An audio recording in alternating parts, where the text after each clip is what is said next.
Hello, everyone. My name is Chris Richardson. I'm President and General Counsel of BDV Solutions. I'm also the head of our government relations team. The election. I know lots of people have many questions about the election. What does it mean for EB-3? What does it mean for immigration?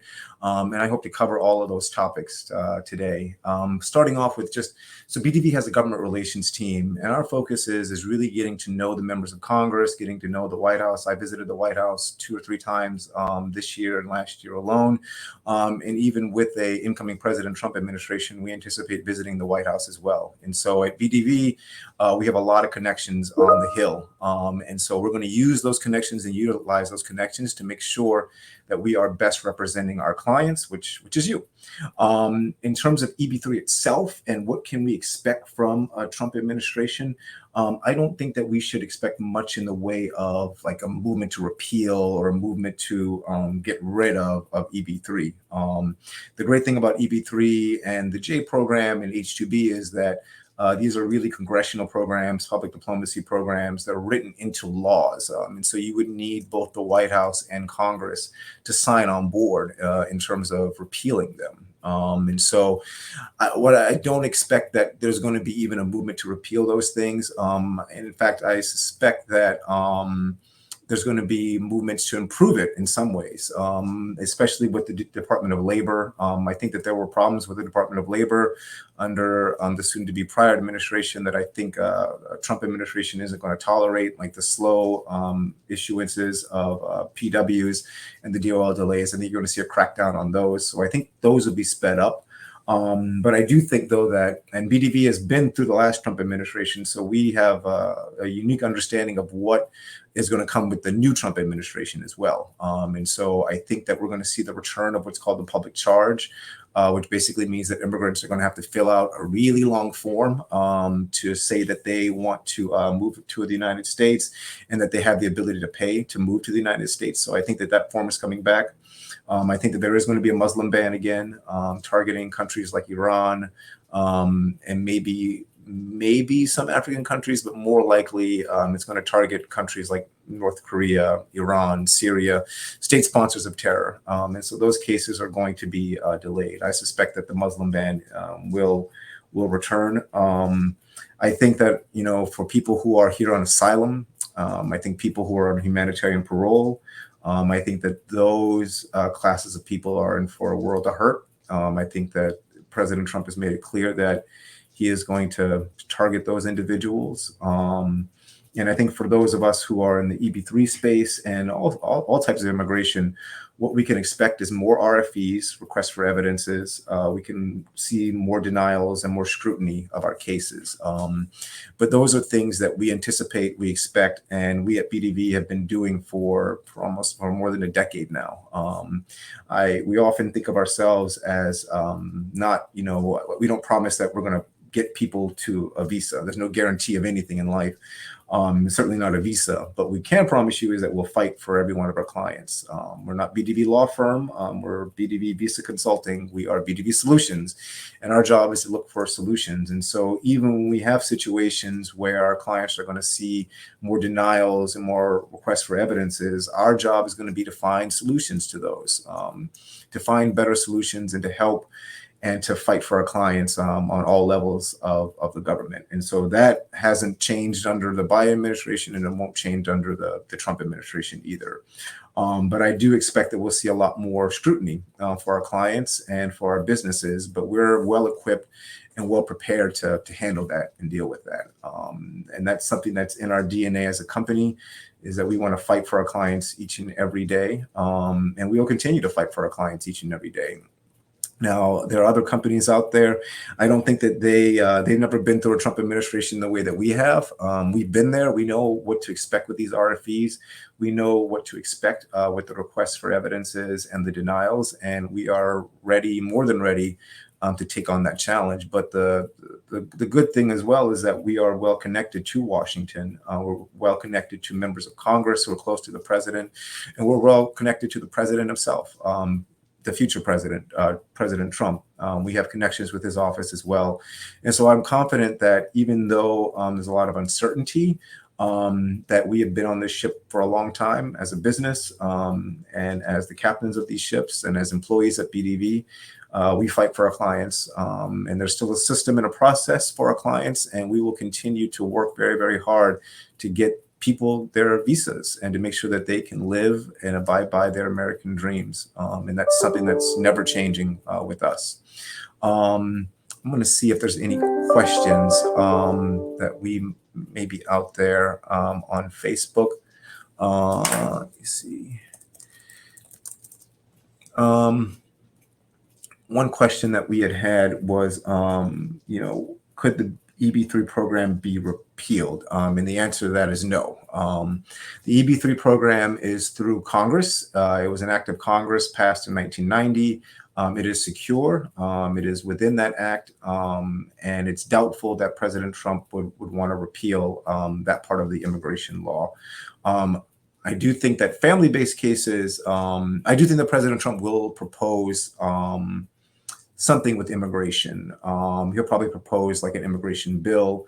But the good news is that a lot of the people around President Trump, from Jared Kushner to Elon Musk, are very supportive of the legal immigration system.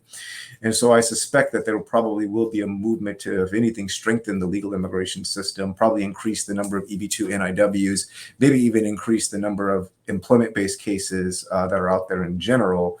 But I suspect that they'll propose cutting family-based cases, and I don't know if Democrats will want to do that. They might be able to get they'll have to get past the filibuster in the Senate to be able to get that done. But it is possible that you could see an increase. I think you'll see a faster DOL process time, and I think that you will see probably a faster USCIS process time as well. In terms of retrogression, I think that it's going to be a mixed bag. That was a question we had was, well, do you think that this is going to make retrogression slower? I think that retrogression, it'll be a mixed bag. But if you think about it, there's a lot of companies and people who've been applying for EB-3 in general throughout the universe. And so I think that it's going to be a lot harder. I can see Stephen Miller and the Trump administration wanting to crack down on people double filing cases. I could see them being a lot harder on certain cases. And so the universe of people who are going to be applying for green cards is just going to get smaller. And that will impact retrogression in the opposite way, because fewer people applying means that the State Department and USCIS, in theory, could work through the backlog of cases that they already have now. Because it'll be so much harder, and you're going to have a lot of immigration consultants out there who don't have the expertise or knowledge that we do. They're not going to know how to answer the RFEs. They're not going to know how to answer a lot of these denials. They're not going to know how to answer a lot of the delays. And that's why BDV was so successful during the last Trump administration, was because we understood as long as you're playing by the rules and doing what's right, you'll get through this process. It'll be hard, but you'll get through it. And there might be a lot of people who are applying through this space right now who don't necessarily do it that way. And so for retrogression, I suspect that, so on the one hand, that'll be very beneficial, is that you're going to cut away a lot of bad actors and a lot of people who probably shouldn't be applying for the program. But on the other hand, the State Department and USCIS are not going to be in a rush to issue visas like they were under the Biden administration. And so what I expect is that there's just going to be a slowdown in general across the board. I don't think retrogression is going to get worse. I think it might get a little bit better, but I do think, though, that the process and the hoops that we're going to all have to jump through to get there, they're going to be a lot higher. But I do think that that's something we've done in the past, and it's something that we anticipate happening and doing as much as we can now. In terms of where we're going to go, in terms of movement in the next few months, I don't suspect that there's going to be much change in terms of just the visa bulletin itself. I think that it's going to be stagnant the way it is for a while. I think that we need to see kind of where we are with the backlog of cases, both at DOL and at USCIS and at the State Department. And so, I think that it's going to be just a lot harder, as I was saying. And so, and so another question is will they clear the backlog even though they issue more RFEs and denials? Well, the thing is that if they issue more RFEs and more denials, that's just more people that are not going to get their cases. I don't expect that to happen with our people because, again, we go through rigorous processes with our employers and rigorous processes with our foreign nationals. But I do think, though, that the whole EB-3 space and the immigration space, you're going to have a lot of people who are denied, and it's going to be like, well, that's tough. You probably shouldn't have been doing this program anyway. And so, I think that they will continue issuing green cards to people. I do believe that, while simultaneously probably narrowing the gap of how many cases are out there. And so I do think that you're going to see a plateauing of just the number of people who are applying, and that inevitably will help a retrogression. But USCIS will want to issue cases through its backlog, right? Because, I mean, the thing is that Tesla, SpaceX, Elon Musk, all these people use immigration spaces, right? They all use EB-1, they all use EB-2, and they all use EB-3. And so they're going to still issue those visas for those people, just as they did when President Trump was around. We still had visas being issued even under the Trump administration. And so I don't anticipate them not issuing visas. I do think, though, and I think that the focus is going to be heavily on deportations. I think it's heavily going to be on asylum cases, and it's going to be heavily on humanitarian parole cases. There are millions of people who are in the United States on humanitarian parole and millions who are here on asylum as well. And those people, I think, are going to get all of Stephen Miller and the Trump administration's attention in the beginning. And I also believe that there's going to be a heavy emphasis on the border wall and a heavy emphasis on cracking down on the immigration that we have. But that, I could see in the latter years of the Trump administration, barring any kind of economic issues, that there might be a movement to pass some sort of immigration reform bill. But again, I could see that immigration reform bill harming the family-based category, but not the employment-based category. I think there's a lot of support for the employment-based category, both on the Democratic and the Republican side. And so, my answer is always that there's trade-offs in either administration that you get, but that BDV has been a constant ship that is navigated through the last Trump administration, the Obama administration, and through the Biden administration, and now another Trump administration. And so we've been through 4 administrations, and we'll continue to do what we've been doing, and that's fighting for all of our clients to get their green cards. And that's something that won't change. People will still get their green cards. People will still need help navigating this immigration system.